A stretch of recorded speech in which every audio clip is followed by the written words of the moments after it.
In this video, I'm going to show you how to find working Amazon promo code in November 2022. That is quite simple and easy to do, so let's begin.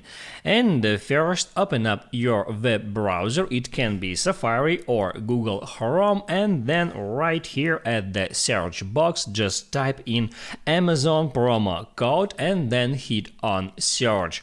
Right now at that web page you can find a lot of different websites contains free promo codes. You can open up any of that websites and here you can find a lot of different promo codes, and right there you can pick the promo code that you like more. I'll just show you how it works on that promo code, so just hit at that promo code. That one gives me $10 off plus free shipping, and here is the promo code. I can tap right there and then hit on copy to copy it to clipboard, and now I can go ahead and open Amazon.com, and here I can make some purchases and then I can use that promo code. All I have to do is just not to forget enter that promo code and then double check if it's applied.